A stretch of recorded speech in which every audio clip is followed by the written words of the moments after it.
All right, everybody, welcome back to Beans No Ball, Bean Talk episode 41. As you see, we are back at the home studio for Bean Talk. The at school studio will take a break. Winter break is here. Thankfully, the semester is over. And I mean, let's Finals, just get finals into week.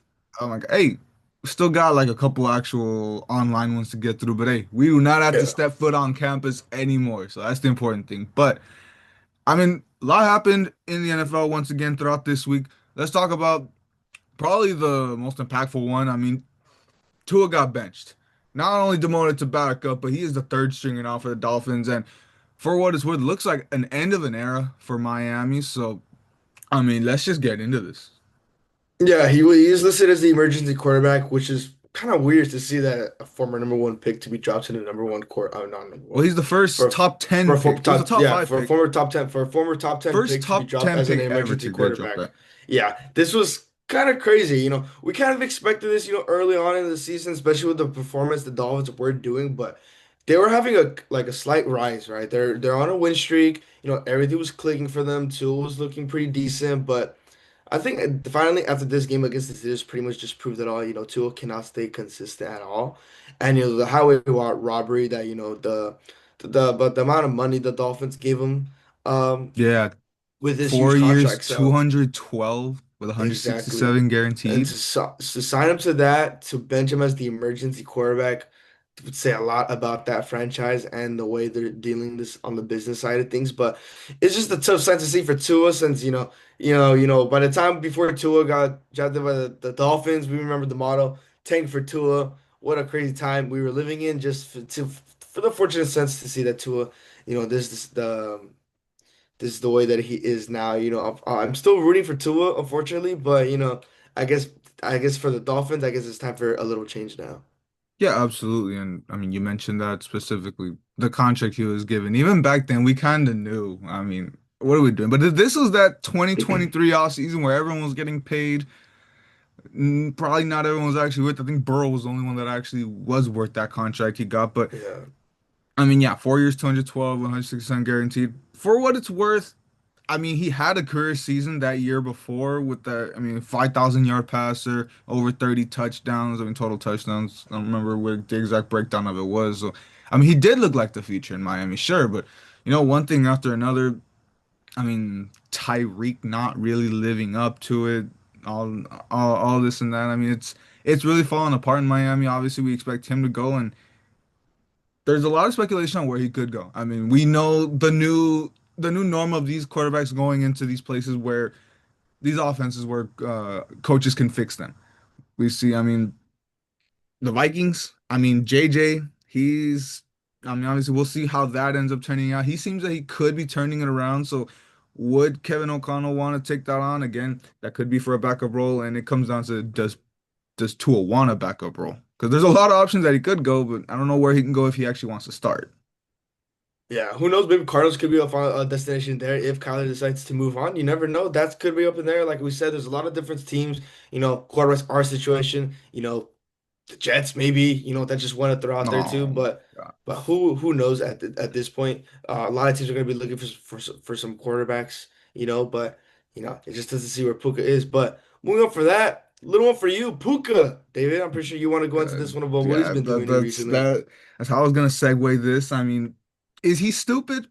I mean, you got arguably the biggest game of the season coming up on a short week, and he decides to go on a PR nightmare speed run. I mean, try not to look unlikable speed run. I mean, I don't know, man. I mean, goes on an Aiden Ross stream on when did he go on Yeah. this? Like It was Tuesday literally it or Wednesday? was the day Two, before, yeah, so Tuesday. yeah, Tuesday.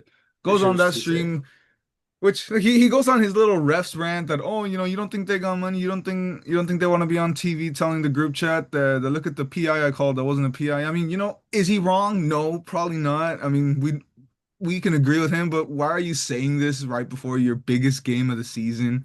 And yeah, that's its own thing. He's inviting Aiden Ross and Neon to our practice Ah, facility, and exactly, man. If Sean McVay catches wind of this and like, yeah, that's not happening, now he's pissed off. I mean, it's just to even consider why would you even think of that? And I mean, I just read about this morning about his brother stealing what's this guy's name Oh on the yeah. Lakers car. I mean, what's Mhm. going on with this family? Yeah, I don't know. That was kind of crazy for Puka. I mean, at first it was funny, but to see it was dragged along even more. I mean it's an Aiden Ross stream, and let alone Neon being there, so something was bound to get down, especially with the questions that Aiden Ross always be asking.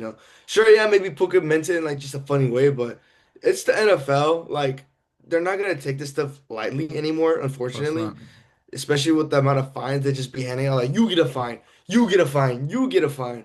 I I'm mean, gonna be Max very Crosby surprised. got fined for trying to wear some inspirational cleats. I mean, come on. Yeah, some pink cleats, bro. I mean, they're just some cleats. But I mean, I'll be very surprised if Puka doesn't get fined, Oh no, but forget that's a that. He's stretch. getting fined, and Yeah, now I mean, little by it's a little, all stretch. this. Like if they find him before the game, it'll be pretty funny. But knowing Puka, he's probably gonna back it up his game. He's probably gonna go for 100 again, I guess. I hope it's not a distraction. I hope I mean, for what it's worth, I mean, back in my mind, that's something I'm thinking, okay, which, we'll get into all of that right at the end of this video. But yeah, it's something that definitely stays at the back of your mind. Is this gonna affect anything? But let's just hope for the best it doesn't. But I mean, I think, we want to run through this quick, got busy days ahead. And let's finish off one last thing before we get into our mainstay of the segment. Playoff scenarios. Now, last week we only had three of them. This Mhm. week we got a whole slew of them. Now, of course, the Rams and Broncos did clinch their spots last week. Got, if I'm not mistaken, like nine teams that with one thing or want to say somewhere along those lines have some sort of clinching scenarios in there, and we could run through them all. I'm sure you got them up. There's two or three games that everyone's paying attention to. I'm sure you've seen. I mean, on the AFC side. You see, it's the Colts Niners game and the Texans Raiders game. Now, we know the Texans are going to beat the Raiders, so let's not even worry about that one. But if the Colts lose to the Niners, that opens the spot up for the Bills if they beat the Browns, the Patriots if they beat the Ravens, the Jaguars if they beat the Broncos. That'll be a tough one, of course. And the Chargers if they beat your Cowboys. All of those become win and ins if the Niners pull it off against the Colts. Yeah, and obviously they're the clinching scenarios, but that would be obviously for the divisions. Or first off, for the first division would be the Broncos game, like you mentioned. They need to Yeah, that win, one they and got, they the got a Chargers spot would either need the one seed they, or the they would need the Broncos would need to be win this week, and the Chargers would have to lose at Dallas, right? So that's already freaking a stretch there too. But the Broncos clinching the 1 seed too and the home field win. Chargers you need the loss, Chargers. but they also need a New England loss at Baltimore, which is highly unlikely, and then a Buffalo loss at Cleveland. Speaking of Buffalo, they can clinch a playoff berth with the Houston loss and a Yeah, Vegas. that's what I ran through. If you Yeah. Yeah, but mainly the clinching scenario would be for the Broncos. That'd be the No, yeah, first one and there. and that's why I say that's why it's either the Indy game or the Houston game. One of those losses that opens up all these scenarios, and same thing. There'll be one of those going on the NFC side. Exactly. First off, with the one NFC side, right? You're looking at this one team. They previously up from the 1 seed to the seven. The Bears, they can clinch a playoff berth with a win here, but Detroit must lose, hosting Pittsburgh, and this is at Detroit, so that's gonna be a very tough one to see. Along with the Packers, they can clinch a playoff berth with a win, and Detroit losing as well. Which So that Packers the Bears Bears game, and the Bears and the Packers, they're gonna have to pull through for the Steelers for them to which clinch a berth with this. also don't think the Steelers are beating the Lions, especially if they're coming off two major loss. Well, not two. I Yeah. mean, they got to win in a loss. I don't think after a loss like they lost against the Rams. They're gonna come firing. They're probably gonna win that game. So all these scenarios are gonna probably Mhm. be thrown out the window because of that. Because same thing, the Niners beating the Colts, and if the Seahawks win tonight, all that turns into a win and in scenario with the Lions loss. So don't think that's happening against the Steelers. But if Aaron Rodgers pulls it off, that opens the door for a lot of teams. Yeah. Especially with this team, Philly, the NFC East, this division is pretty much gonna be under wraps here. Easy thing for Philly. All they gotta do is win. And Dallas just needs to lose one more game.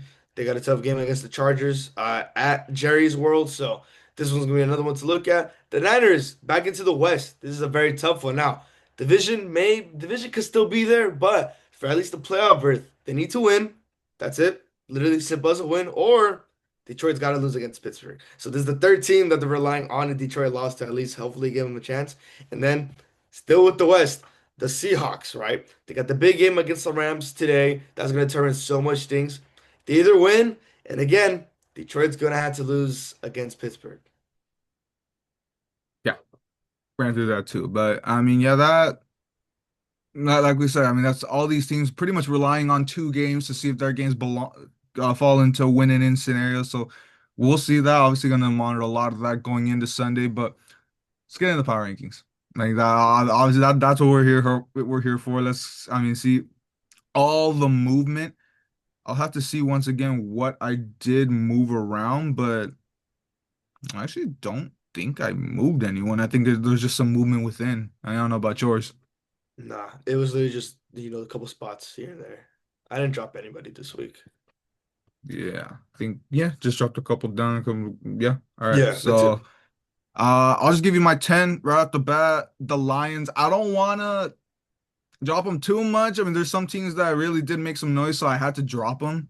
With them also losing and then their record falling to 8-5, not as good as a lot of these others. So I mean, again, it's not too much by their own fault. They lost against the best team in football, so it's hard to give them too much. But you know, defensively, like we've been saying, that's what leaves more to be desired, and you expect that to get better if you want them to move up the rankings.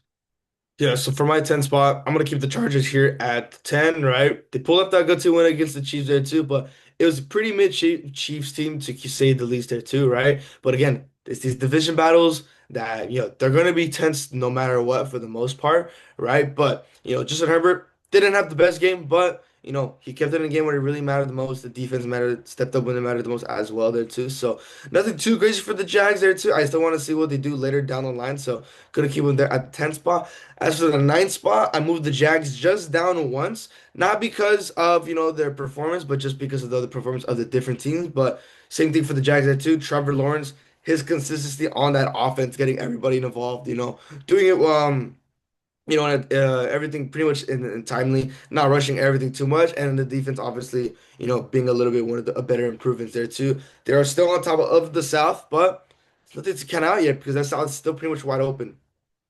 Yeah, absolutely. And I I mean, yeah, got some teams in the South up there myself too. But looking at my nine spot, I didn't want to do it too much, but I feel like I had to, despite a big win. Just looking at, like I said, all these results around, it was just a big win against the Browns. I got to drop the Bears just a couple spots too. Still ahead of the Lions. Obviously with that record, but I mean, yeah, teams below really made statements that I liked a little more, such as the team I moved up into the eight spot in the Niners. I mean, they keep doing it. I mean, they're like we saw right now, despite all those injuries, they're in a playoff clinching scenario this week, just as the Bears too. But I I mean, for what they're doing, despite everything, I got more respect for the Niners in this one, and I gotta throw them up into that eight spot. Yeah, as for my eighth spot, this is where I had the Texans. Obviously, biggest scenario here there too. Why I moved them up above the Jags was one big thing here, that offense with CJ Stroud. Once CJ Stroud, he finally gets his rhythm. Once he gets going, and he's gonna find his consistency throwing the ball, spreading the whole offense around. That Texans team's gonna be very deadly, especially with having that number one defense. And we saw that against the Cardinals. Now, it might have been the Cardinals, but it was an eye opener for CJ Stroud and that offense for them to finally get it good going come playoff time, if CJ can keep that consistency in the playoffs, along with that defense, they could for sure make a run. As for my seventh spot, I had to move this. Actually, I kept this team here. I didn't move them at all. And this is the Bears. This was a great win overall against the Browns, no matter what. Didn't see nothing too crazy. You're right. The offense was still improved. The defense still looked pretty dominant there too. It was against the Browns, but we see with the Browns defense that we've been saying this whole season they've been pretty good. But obviously for Caleb and that offense, there was no match for them. So didn't really see anything much from the Bears other than just pretty great moves on offense against a really bad team. So keeping them there at the seventh spot. Yeah, definitely agree with that one there. I mean, I did have to drop them a little bit. I just see some teams around there kind of making noise, but by no means was that on the Bears for going down. But I think for my seven, I brought down the Packers again. You lose against one the best team in the AFC, but it's not too much of that. I mean, a lot of teams made statements that you got to move them up. Now, like we said, also, I mean, I don't want to fault them too, but you lose your obviously your anchor at defense and Micah. That's obviously going to hurt, and we'll see how that ends up moving them around in the future. But moving them down 2 spots for us, I don't think that's too bad.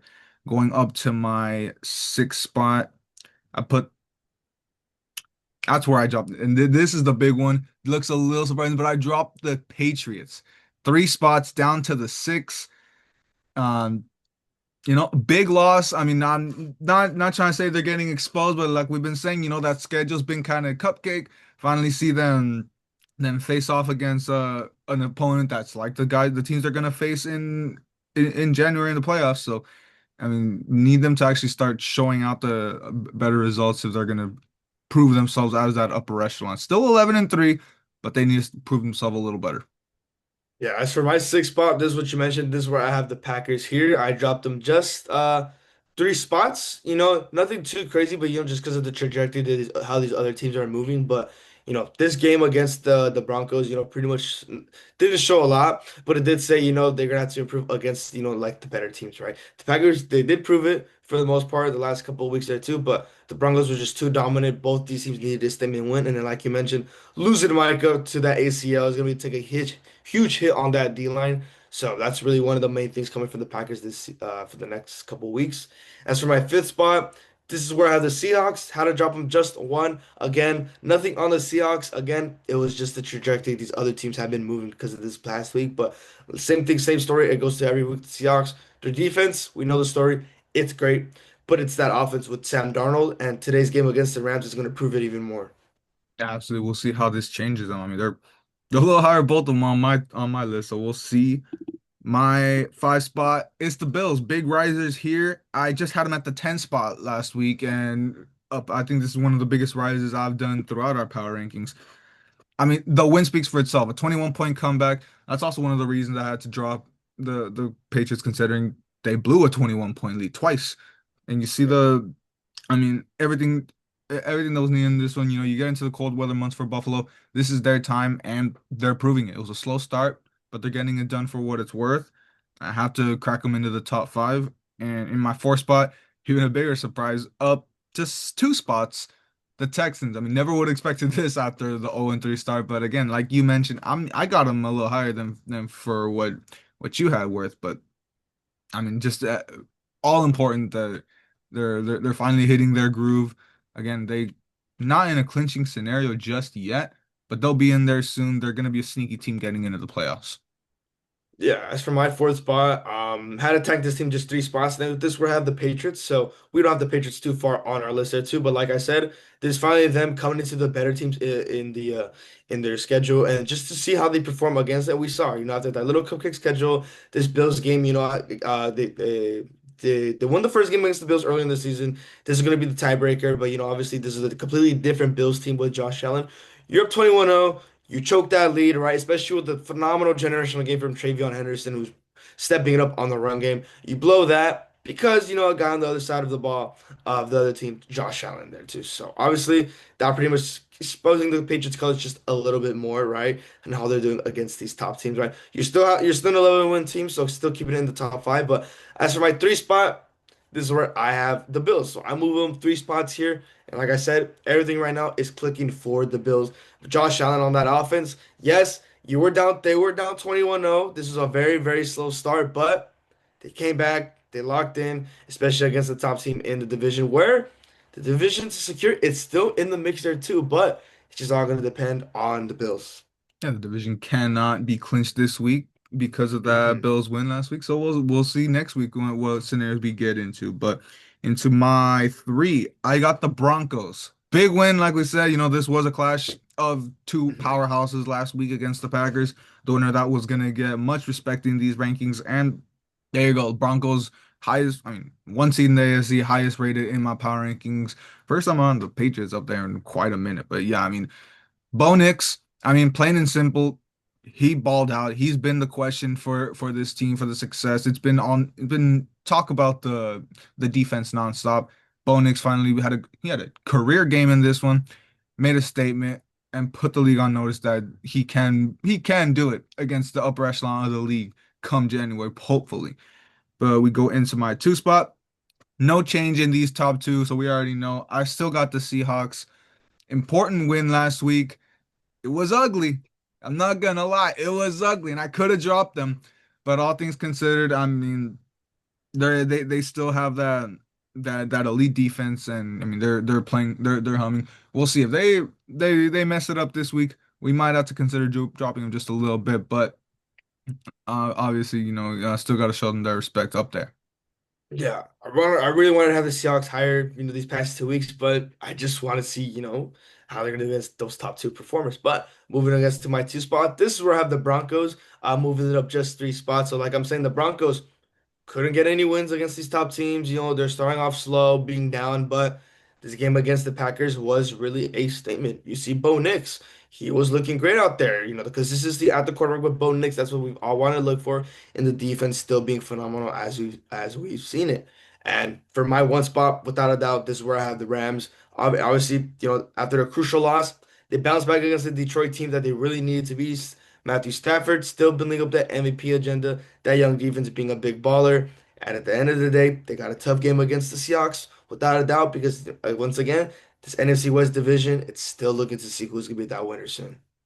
Yeah, of course, like I said, no change in my top two. Rams stay up there. Like you said, statement win against the Lions, if you want to call it a statement, considering how they are at the moment. But still, I mean, Mhm. everyone was humming, at least that second half. Slow start, really got it going. But let's get into it. I mean, my top two. Your 1 and 5. I mean, huge game on Thursday night. I believe we saw it's the first Thursday night football game to ever feature two 11-win teams.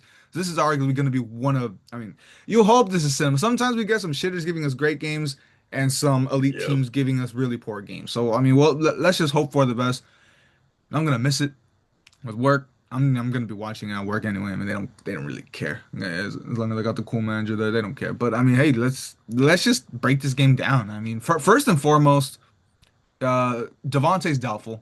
I'm not expecting him to play. That's definitely gonna hurt. But that opens the door to guys like Tutu Atwell, the speed demon on the outside, or Kanata Mumpfield, the rookie, to get themselves involved. I would expect Tutu to be the one to really be able to turn on the burners and try to do something against that Seahawks secondary. But either way, you really got to make up for the loss of Devontae.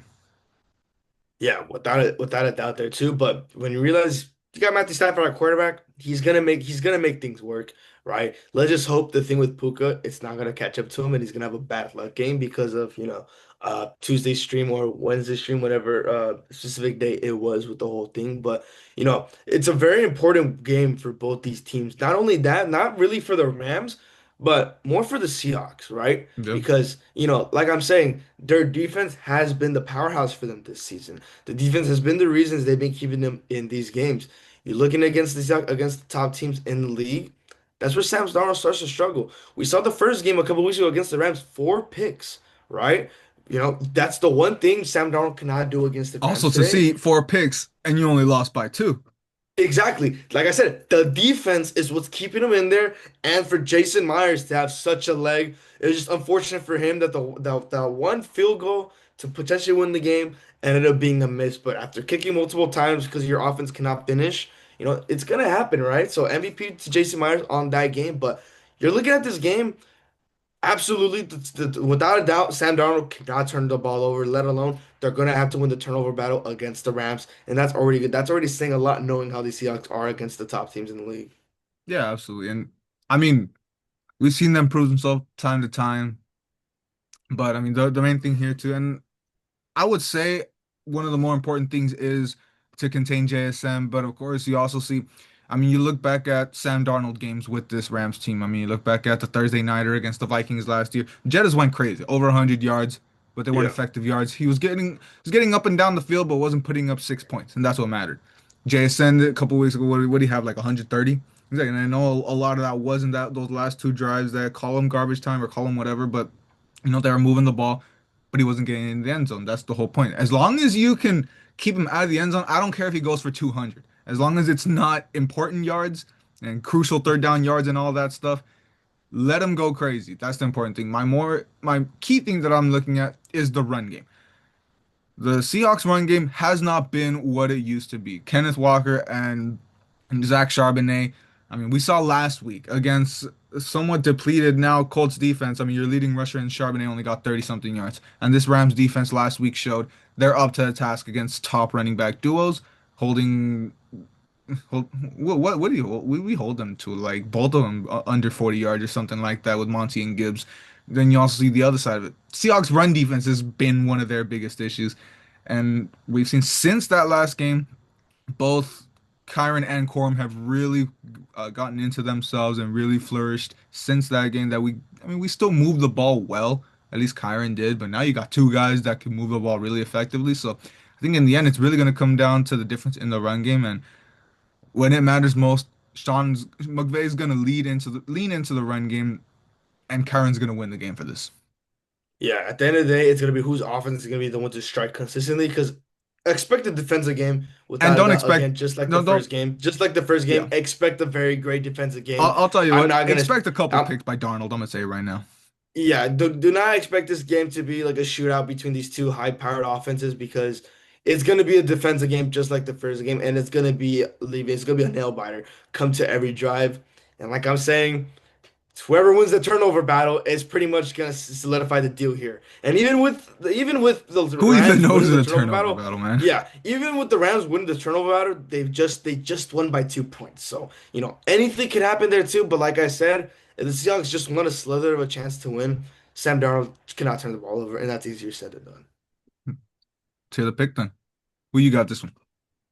I'm honestly going for the Rams on this one. I don't trust Sam Darnold. Yeah, I mean, I mean, the family will not allow me to pick the Seahawks in this, but just in general, yeah, I mean, just all the points I made. I mean, I already said it, I'm expecting the run game to be the difference to win the game for the Rams, but I mean, yeah, I think yeah, just plain and simple. I think that's regardless, we're in for a great game, like you said, defensive, probably low scoring. It's Yeah. not gonna just like that one. It's probably gonna be a 40-point total type of game once again, but really, really enticed to see that. I mean, we'll also see just. I mean, before we close this out, I know we got a lot of really good football going this week. I mean, like we already mentioned with those scenarios, we also got some teams that just get thrown into the mix. Broncos Jaguars. That's obviously going to be a phenomenal game to get into that you think about the Broncos with their opportunity to clinch either the division or the one seed, or the Jaguars trying to clinch their playoff spot. Yeah, that game's really gonna be one of the ones to look at, especially with that South. The Jags, right? And you have the Texans, both those two fighting for a spot right now for the division. Obviously, Colts are pretty much out of the mix at this point, so it's just gonna be between those two teams. But the Broncos too, with that AFC West, it's looking nice. It's looking tough. The Jaguar, no, not the Jaguars, the Chargers, they're still creeping up. So both those two divisions, it's gonna be the tale of those two teams, whether or not. So a lot of great games coming into this week. This is why I love December football so much. Absolutely. And I mean, who would have thought that the AFC South is interesting this late into the Yeah. season? But also, one thing I literally just noticed. Do you know we have Saturday games this week? No, I I I'm know. I'm I'm just Jesus, finding out no, I about this didn't. now. Eagles, Commanders, and Packers, Bears getting some Saturday games Uh, on Fox. I mean, I guess let's spread out the fun. I mean, two games with huge playoff implications. Honestly, like we already talked about the Eagles trying to lock up the division, and I mean that Packers Bears game. That I mean, we already saw the Packers punching the Bears in the mouth. This one's really is going to come down to it. The winner of this one really takes control of the division once again. If the Packers win, they 2-0 the Bears once again. So I mean, really enticing to say the least. yeah, But without a yeah, doubt, great football at the end of the day. But let's just see. But I'm pretty much done. no, yeah, I 1%. I'm pretty much done. It's over for me. I'll see you guys next season. yeah. For on August when we start recording again. There is a slimmer Christian, a slimmer. Oh, 99% faith, 1% chance. If Jalen Hurts just forgets how to play football again for three No. straight weeks, and He's he's gonna throw like 4 picks and then somehow win the game. Well, that Unfortunately, that that's damn near happened last week, but yep. the So I Chargers locked mean, in. So, well, 2 weeks ago, my mistake. But uh, yeah, I mean, there's a lot of good football. I mean, I can't wait to see how this all plays mhm. out. And we can break it down into the recap. But that just about does it for this. Thank you guys for tuning in. Be sure to like and subscribe, and sure tune back in Tuesday morning as we recap Week 16.